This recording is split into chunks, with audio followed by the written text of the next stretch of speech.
ಕರುನಾಡು times ಚಾನೆಲ್ನಲ್ಲಿ ಸುದ್ದಿ ಮತ್ತು ಜಾಹೀರಾತು ನೀಡಲು ಈ ನಂಬರ್ಗೆ ಕರೆ ಮಾಡಿ.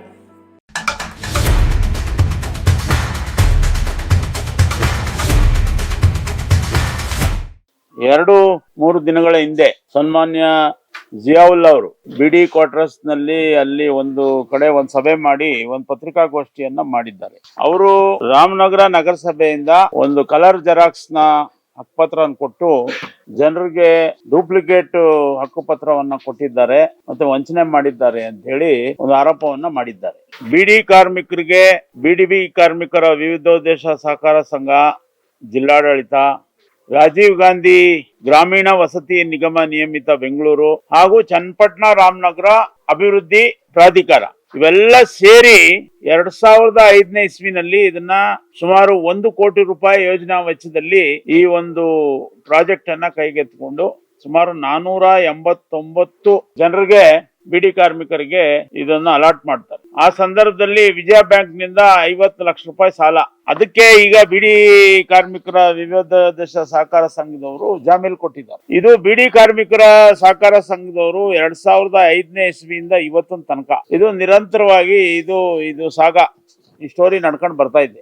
ಈ ಒಂದು 13 ಎಕರೆ 22.5 ಕುಂಟೆನಲ್ಲಿ ಇರ್ತಕ್ಕಂತ ಈ ಒಂದು ಪ್ರದೇಶ ಶಿಡ್ಲಕಲ್ ಗ್ರಾಮದ ಸರ್ವೆ ನಂಬರ್ 19/1, 20/2, ಸರ್ವೆ ನಂಬರ್ 21, 22/1 ಮತ್ತು 25/2B.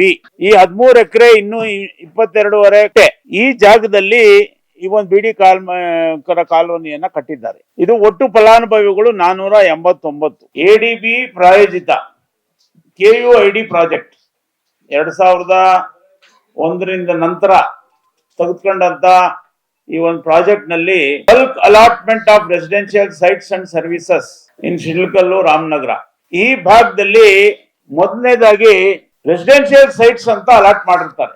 ತದನಂತರ 2004-30-6-2004ರಲ್ಲಿ ಇದೊಂದು ಪ್ರಾಜೆಕ್ಟ್ ಕಂಪ್ಲೀಟ್ ಆಗುತ್ತೆ.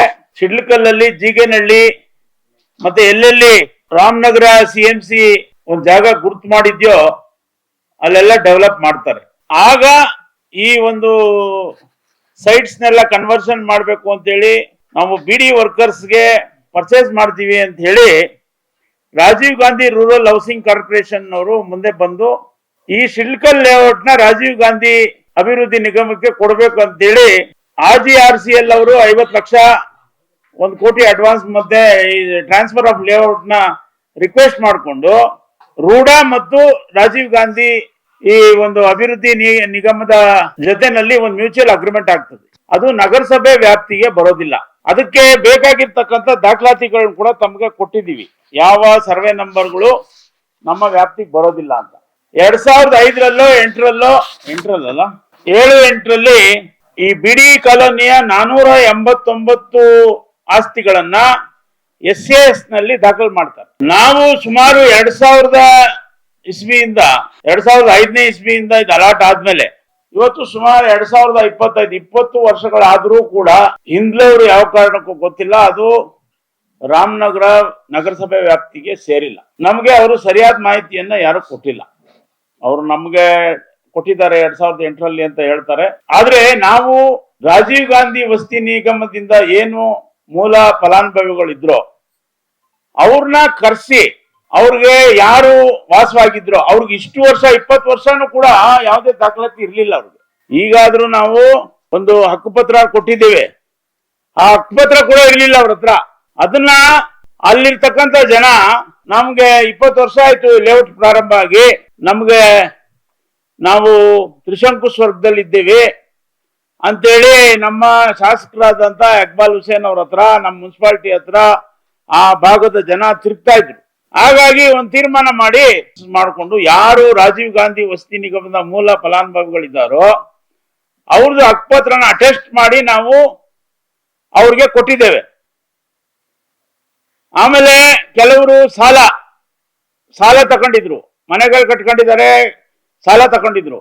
ಆ ಸಾಲ ತಗೊಂಡಿದ್ದು ಕೂಡ ಇವರು ಯಾವ್ದೋ ಬಿಡಿ ಸೊಸೈಟಿನವರು 30,000 40,000 ಎಷ್ಟೋ ಉಳ್ಕೊಂಡಿದ್ದು ದುಡ್ಡು, ಅವರು ಸಾಲ ತೀರಿದೆ ಅಂತೇಳಿ ಅವ್ರ ಹತ್ರ ದುಡ್ಡು ಕಟ್ಟಿಸ್ಕೊಂಡು ಸರ್ಟಿಫೈ ಮಾಡಿ ಕಳ್ಸಿದ್ಮೇಲೆ ನಾವು ಅವ್ರಿಗೆ ಹಕ್ಕುಪತ್ರ ಕೊಟ್ಟಿದ್ದೀವಿ. ಅಲ್ಲೇನ್ರಿ ನಟರಾಜ್ ಗೌಡ್ರೆ?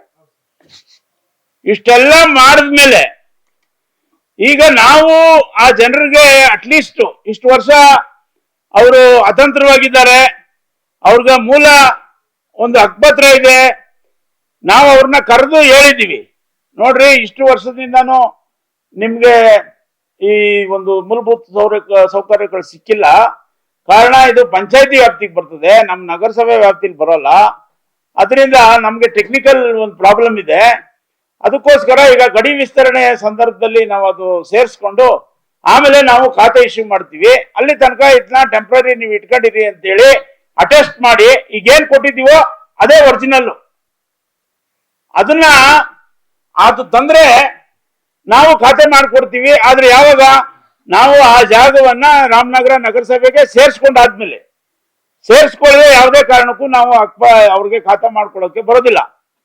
ಹಾಗಾಗಿ ನಾನು ಸೈಯದ್ ಜಿಯಾವುಲ್ಲಾ ಅವರು ಈ ಒಂದು ವಿಚಾರವನ್ನು ಹೇಳಿದ್ದಾರೆ, ಇದು ಜನರಿಗೆ ದಿಕ್ತಕ್ಸುವಂತ ಕೆಲಸ ಮಾಡೋದು ಬೇಡ. ಅವರು ಇಷ್ಟೆಲ್ಲ ಆದ್ಮೇಲೆ ಈಗ ಅವರು ಯಾವ ಕಾರಣಕ್ಕೆ ಈ ಒಂದು ಏನೋ ನಾನು ಪ್ರತಿಭಟನೆ ಮಾಡ್ತೀವಿ ಅಥವಾ ನಾವು ಇನ್ನೊಂದು ಮಾಡ್ತೀವಿ ಅಂತ ಹೇಳ್ತಾ ಇದ್ದಾರೋ ಆ ಭಗವಂತನಿಗೆ ಗೊತ್ತು. ನಾನು ಕೇಳ್ಕೊಳ್ಳೋದಿಷ್ಟೇ, ದಯಮಾಡಿ ಜನರನ್ನ ದಿಕ್ ತಪ್ಪಿಸ್ಬೇಡಿ. ನಿಮ್ದು ಏನೇ ಇದ್ದಿದ್ರು, ಈಗ ನೀವು ಅವರು ಇವತ್ತು ಆಡಳಿತ ಪಕ್ಷ ಕಾಂಗ್ರೆಸ್ ಇದೆ, ಇಲ್ಲಿ ಅವರು ಕೆಪಿಸಿಸಿ ಉಪಾಧ್ಯಕ್ಷರು, ಕೆಪಿಸಿಸಿ ಉಪಾಧ್ಯಕ್ಷರಾಗ್ಬಿಟ್ಟು ಈಗ ಇಲ್ಲಿ ನಾವು ಬೀದಿಲಿ ನಿಂತ್ಕೊಂತೀವಿ ಅಂತ ಹೇಳಿ 20 ವರ್ಷ ಅವರೇ ಅಧ್ಯಕ್ಷರಾಗಿ 20 ವರ್ಷ ಹೇಳ್ಕೊಂಡು ಬಂದಿದ್ದಾರೆ ಇಲ್ಲಿ ಗಂಟ. ಅದೊಂದು ಸೊಸೈಟಿದು, ಅದಕ್ಕೆ ಬೇಕಾಗಿರ್ತಕ್ಕಂಥ ಬೇಕಾದಷ್ಟು ಕಾರಣಗಳಿದ್ದಾವೆ.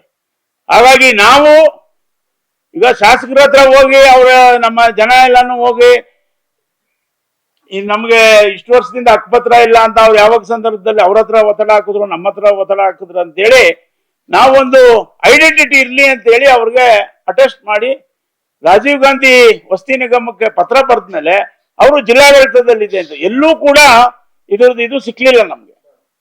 ಕೊನೆಗೆ ನಮ್ಮ ಮೂಲ ಎಲ್ಲಿ ರಾಜೀವ್ ಗಾಂಧಿ ವಸತಿ ನಿಗಮದಲ್ಲಿ ಏನಿದೆ ಅವರು ಮೂಲ ಯಾರು ಕೊಟ್ಟಿದ್ದಾರೆ ಅವ್ರಿಗೇನೆ ನಾವು ಹಕ್ಕುಪತ್ರಗಳನ್ನ ಕೊಟ್ಟಿದ್ದೇವೆ, ಅಟೆಸ್ಟ್ ಮಾಡಿ ಕೊಟ್ಟಿದ್ದೀವಿ. ಸೊ ಅದನ್ನ ಈಗ ಯಾವುದೇ ತಮ್ಗೆಲ್ಲರಿಗೂ ಗೊತ್ತಿದೆ, ಯಾವುದೇ ಒಂದು ಈಗಿರ್ತಕ್ಕಂಥ ಕಂದಾಯ ವ್ಯವಸ್ಥೆನಲ್ಲಿ ಮೂಲ ಪ್ರತಿಗಳು ಕಳೆದೋದ್ರೆ ಅಟೆಸ್ಟ್ ಮಾಡಿ ಕೊಟ್ರೆ ಅದನ್ನೇ ಒರಿಜಿನಲ್ ಅಂತ ಕನ್ಸಿಡರ್ ಮಾಡೋದು ತಮ್ಗೆಲ್ಲರಿಗೂ ಗೊತ್ತಿದೆ. ಹಾಗಾಗಿ ಅವರು ಜನರನ್ನ ದಿಕ್ತಪ್ಸೋ ಕೆಲಸ ಮಾಡಬಾರ್ದು. ಏನೇ ಕೆಲಸ ಇರಲಿ, ನಾವು ಈ ವಯಸ್ಸಿನಲ್ಲಿ ಪಾಪ ಅವರು ಬೀದಿಗೆ ಇಳಿಯೋದು ಬೇಡ, ನಾವೆಲ್ಲರೂ ಅವ್ರ ಜೊತೆಗಿದ್ದೇವೆ. ಅವ್ರೇನು ನಿರಂತರವಾಗಿ ಹೋರಾಟ ಮಾಡಿದ್ದಾರೆ, ಹಿಂದೆ ಕೂಡ ಅವ್ರಿಗೆ ಸಹಕಾರ ಕೊಟ್ಟಿದ್ದೀವಿ, ಈಗಲೂ ಕೂಡ ಜನರಿಗೆ ನ್ಯಾಯ ಒದಗಿಸೋಕೆ ನಾವು ಸಹಕಾರ ಕೊಡ್ತೀವಿ. ಆದ್ರೆ ರಾಜಕಾರಣ ಮಾಡೋದು ಬೇಡ ಅಂತೇಳಿ ಅವ್ರಿಗೆ ನಾನು ಕೈ ಮುಗಿದು ಅವ್ರನ್ನ ಕೇಳ್ಕೊಂತೀನಿ.